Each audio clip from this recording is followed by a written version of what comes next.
Ayun. So, hello po sa lahat. Kumusta po uli? Magbabalik na naman po tayo. So, ngayon po ay ano po tayo ngayon. Sasagot na naman tayo dyan sa isang nag-comment dyan po sa aking comment section.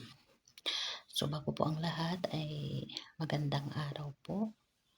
At sana po ay nasa mabuti po tayong kalagayan lahat sa kabila po ng mga nararanasang stress sa buhay natin kung minsan. So yun po. Magandang araw po sa lahat.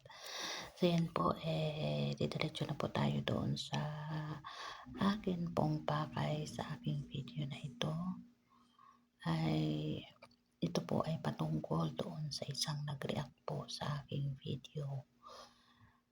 Hindi na po kita papangalanan ate, or kung ate ka man or kuya ka man dyan, kasi yung pangalan mo is lalaki. So ngayon, bibigyan ko po ng kasagutan yung sinasabi mo na ibinabalik mo sa akin yung katanungan na sa iyo, yung katanungan mo, yung mga paratang mo kay Krishna.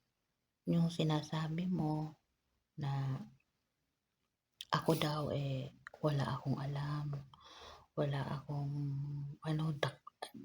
salita lang daw ako ng salita dito sa social media, wala naman daw akong alam.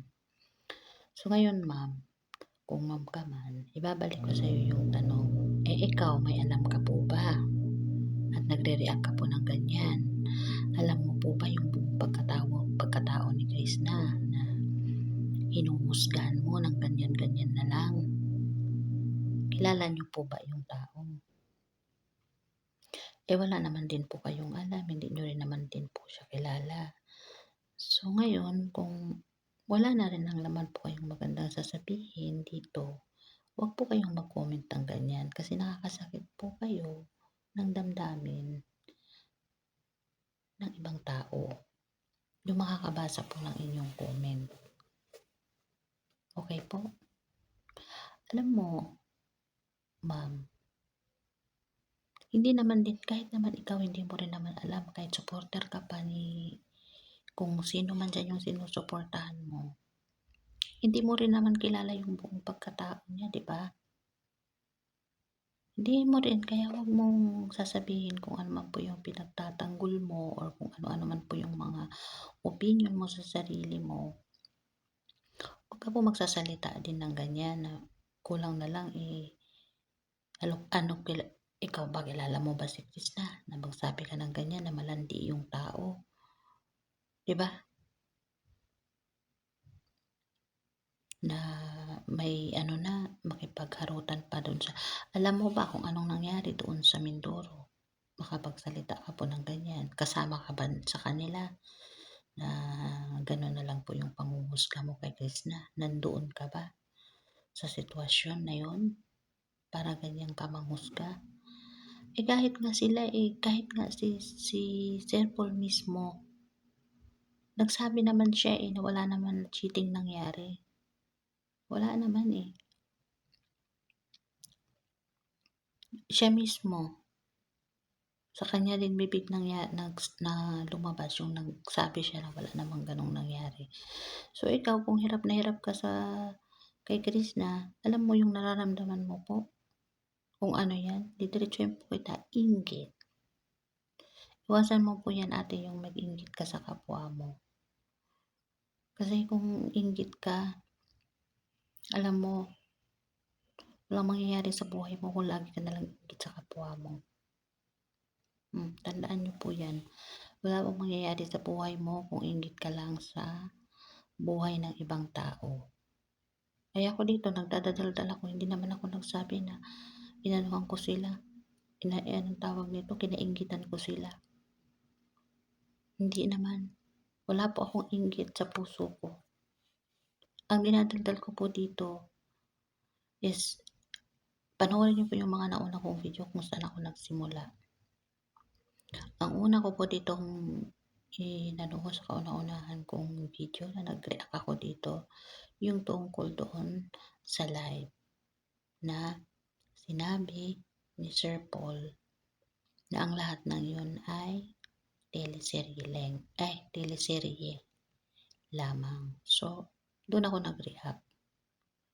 So, kung para sa'yo, inggit na inggit ka or galit na galit ka sa pagre-react ko dito, wala naman po, hindi naman po kita sinasabihan na manood ka dito sa mga video ko. So, ang nandito na nanonood po sa aking video na nakikisimpatya sa mga ano ko, naniniwala sa akin, nagsusuporta sa akin, nag-aano, sila po yung mga naniniwala kay Krishna. So, ikaw kung iba yung paniniwala mo at naniniwala ka doon po sa sinusuportahan mo, which is sinuportahan ko din naman po yun, wala namang problema. Huwag ka na lang po magsalita ng kung ano-ano dyan. Okay po? Kasi nakakasakit ka lang ng makakasakit ka lang ng kalooban. So, imbis na kumpleto yung araw, masaya yung araw ng mga tao dyan, nabasa lang yung comment mo, nasira na yung araw. Gusto mo po ba yun? Nang dahil dyan sa hindi magandang comment mo, nasira lang yung mood ng isang tao. Napaka-ano mo naman ate, napaka-nega mo naman. Ang nega-nega ng buhay mo. Parang wala kang kasiyahan sa buhay. Pero okay lang yan. Sana lang maging ano yan sa'yo na bawat binibitawan mong salita or natin na salita, iisipin din natin na minsan hindi maganda sa kapwa at nakakasakit sa kapwa. So yun lang po. Wala ka pong magandang sasabihin dito sa sa aking mga post, sa aking mga video. Huwag ka pong manood. Di po ba? Okay lang sa'yo. Sa bagay, okay lang naman din po yan. Dagdag views din yan. Yung manood ka sa akin. Pero, may stress ka po. Di po maganda yan. So, yun lang guys. Nag-react lang ako dito kay ate na ito. Kay ma'am. So, maraming salamat po ulit sa panonood. Huwag po kayong magsasawa. Kahit si ate galit na sa akin. Sana po ay yung mga yung mga naniniwala naman po sa akin, sana hindi po kayo magsawa na sumuporta at manood po sa aking video. So, sige lang ate, mag-comment ka lang din dyan uli. At least nagkakaroon ako ng idea kung ano yung masasabi ko ulit dito sa aking susunod na content or video.